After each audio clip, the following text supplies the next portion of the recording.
Hay un libro muy interesante, muy bello, muy caótico inclusive, sobre el duelo, que técnicamente no es un libro sobre el duelo, se llama Morning Diary, el diario del duelo, de Roland Barthes. Decía, no es técnicamente un libro sobre el duelo porque son más bien una colección, en ocasiones de aforismos, en ocasiones de pensamientos, en ocasiones de vivencias, que precisamente es un diario, pero que Roland Barthes no tiene la intención de publicar como para acompañar a alguien, inclusive simplemente por mero ejercicio literario, ¿no? Él simplemente lo aguarda a lo largo de 2 años posteriores a la muerte de su madre, y se publican estos de manera póstuma. Y si bien, pues como cualquier duelario, no es un duelario como tal, pero decía, pero como cualquier duelario, como cualquier obra sobre el duelo, pues ha acompañado a muchísimos, pues es más bien una especie de espejo, es más bien una especie de pues acompañante involuntario. De nuevo, Roland Barthes no tenía pensado esto, pero es interesante ir viendo cómo va viviendo este duelo y compararnos un poco, porque pues como todos sabemos y como rondan muchas imágenes en las redes sociales, pues el duelo no es solamente lineal, sino que además es caótico, como el mismo Roland Barthes lo describe y decía, es interesante, es terrorífico en ocasiones, porque pues nos va describiendo a lo largo de 2 años de nuevo estas experiencias, este dolor, de repente la ausencia de dolor, de repente el terror sobre la ausencia de dolor, ¿no? Porque pues todos pasamos por ese momento en el que nos sentimos obvia y naturalmente tristes, pero a veces sentimos que debemos sentirnos tristes y de a poco comenzamos a perder un poco las líneas de los rostros, el sonido de las voces. Y Roland Barthes describe en ocasiones en aforismos muy breves precisamente este terror, el terror de los primeros sueños, el terror de ir perdiendo el contacto con la empatía, el recuperarlo, en fin, es el libro sobre el duelo, pues me gusta muchísimo, bueno, sí, por precisamente este caos con el que aborda de manera, pues sin pensar que iba a terminar siendo publicada, de manera hasta involuntaria, este evento con el que todos nos relacionamos, ¿no? Que tiene que ver con el disco, con la música, pues en ocasiones la música desde luego nos acompaña en el duelo. Y yo creo que todos cuando nos hemos acercado hacia la música como refugio, como inclusive una especie de válvula de escape de este tipo de sentimientos, pues tendemos a crear más bien playlists, porque si bien hay discos conceptuales, pues muchos aluden más bien a una poesía y no tanto a este caos que es el duelo como tal. Sin embargo, este disco sí realmente me parece muy pertinente, muy bello. Este es el tercer disco de Casey. Además es muy interesante que esta banda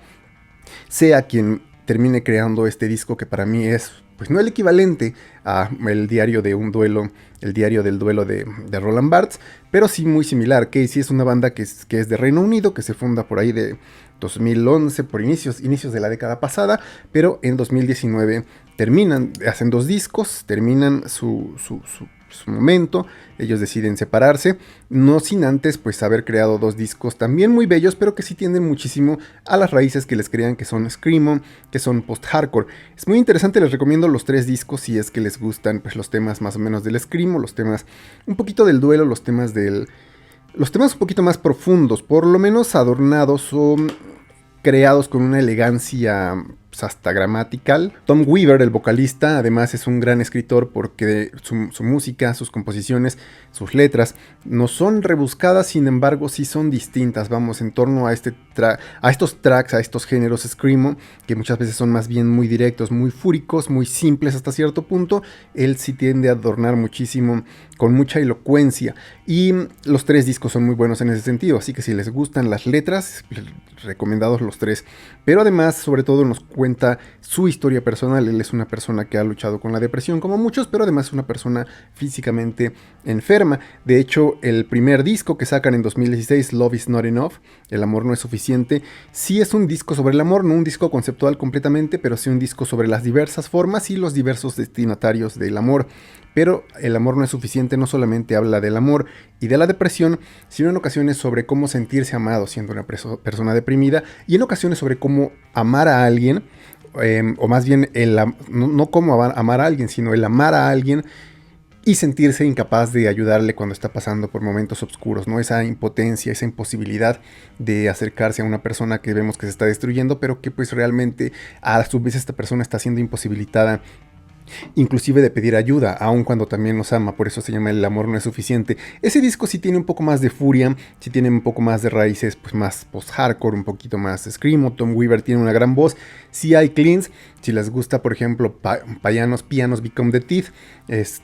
la Dispute seguramente les llame la atención muchísimo este tipo de furia que no deja de lado la poesía, la buena música, riffs que si bien también sí son bastante imponentes, bastante directos, pues no tampoco saturan demasiado como para sobreacentuar, digamos, el odio que de repente se llega a sentir de las mismas letras del vocalista y de las mismas letras de los protagonistas de las canciones. El segundo disco se llama Where I Go When I Am Sleeping del 2018, que tiene un título similar al de Billie Eilish, pero que sale un año antes. Ese trata un poco acerca de nuevo, el sentir una especie de duelo anticipado por uno mismo, porque uno de repente siente que está a punto de morir, sobre todo si sufre tanto de depresión como de pensamientos intrusivos, como de una enfermedad física, como es el caso del vocalista Tom Weaver. Y además el hecho de que él dice, no solamente es el hecho de sentirme deprimido, de estar enfermo, sino además de tener una enfermedad que me pone a dependencia, como dependiente de los demás, ¿no? Y pese a que sé que me aman, pues yo además me sé hombre. Ese es un punto interesante de este disco que no quisiera yo abordar demasiado aquí, perdón. Pero que es interesante su punto de vista porque pues él dice, pues es que un hombre se supone que en esta sociedad pues, se tiene que valer por sí mismo, ¿no? Tiene que cuidarse a sí mismo. Y entonces es un disco duro de escuchar, pero muy bello de nuevo porque pues la poesía del post-hardcore está ahí pendiente. Al año siguiente decía, pues se separan, pero ahora regresan con el tercer disco que pues la verdad es una belleza. Es mi favorito solamente con la primera escucha de los tres, How to Disappear, cómo desaparecer, no completamente, pero How to Disappear. Es un disco de nuevo muy elocuente, desde el inicio, desde Unique Lights te atrapa porque sí tiene un poco de herencias no solamente del post-hardcore, del screamo, sino inclusive riffs a lo Deftones, una belleza, tiene un respeto por este tipo de duelos, este tipo de despedidas, este tipo de sentimientos que todo el tiempo están y sin embargo siempre está buscando la luz, siempre está buscando el consuelo, inclusive yo diría un poco hasta la esperanza. Por ahí el track número 3, Sanctimonious, es una especie de juramento a encontrarse en el más allá, aunque en el más allá no existan sentidos, inclusive no exista la existencia. Es una especie de pues, como de red tirada hacia el mar de lo imposible. Decía, es un disco muy respetuoso con la atmósfera general, con el tema general del disco, sobre todo porque pues sí sigue rescatando Tom un poco de los screams que tanto caracterizaron al screamo, al post-hardcore, como a la misma música de Casey. Pero aquí es más bien como que todo el tiempo está regresando hacia atmósferas de nuevo más bellas, más que clean, más que dulces, sí bellas, porque pues no quita el dedo del renglón de ciertos momentos oscuros, desde luego de la muerte, desde luego del pensamiento de la propia mortalidad, desde luego de un poco de indiferencia. Por eso de repente, sin que sea un disco conceptual sobre el duelo, sí se sienten de repente ciertos altibajos que pues de alguna forma llegas a pensar, ¿no? El track número 2 es uno de los más interesantes porque se llama I Was Happy When You Died. El título como que acusa prematuramente, sobre todo viniendo de una banda screamo, como de una especie de vendetta, ¿no? Tú dices, a lo mejor está inclusive haciendo burla de alguien que acaba de morir, pero es todo lo contrario. Yo fui feliz o estaba feliz cuando moriste, se refiere más bien al reconocer en medio del dolor que la persona, el ser que acaba de partir, de alguna forma dejó el mundo más bello precisamente por haber estado acá. Las letras son preciosas, todas y cada una de ellas, la verdad es que es de algo que me gustó muchísimo. Favoritos, yo creo que Unique Lights, que desde el principio decía te atrapa. I Was Happy When You Died, sobre todo la letra me gustó muchísimo. La música es más bien un viaje constante, no tiene demasiadas acentuaciones. El hecho de que falten muchos screams, pues quizás como un disco de post-hardcore, post-hardcore, pues quizás le quite un poquito de los ganchos que naturalmente uno tiende a buscar en este tipo de música, pero la verdad es que de nuevo todo está genial. Quizás el track número 7 sea también mi favorito, si no es que el más favorito. Those That I'm Survived By, además acuse a su vez de esta elocuencia que tiene el mismo Tom, que tiene Casey, y dice, ¿cuál es el beneficio de la elocuencia si no puedo llamar a mis amigos y decirles que los amo? De nuevo, es un personaje, es un escritor muy muy sensible. La música de nuevo tiene temas que a veces son más profundos de lo que muchas veces exploran inclusive este tipo de bandas más humanas,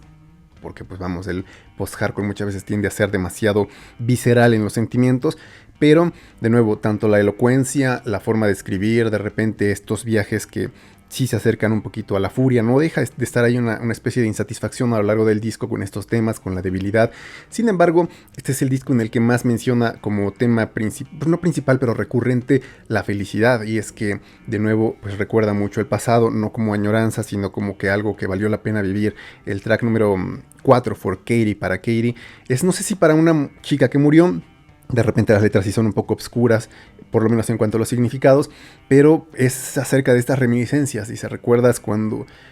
me enamoré de ti, recuerdas nuestras primeras sonrisas, recuerdas si éramos felices, porque rara vez recuerdo lo que sucedió antes de mis 20.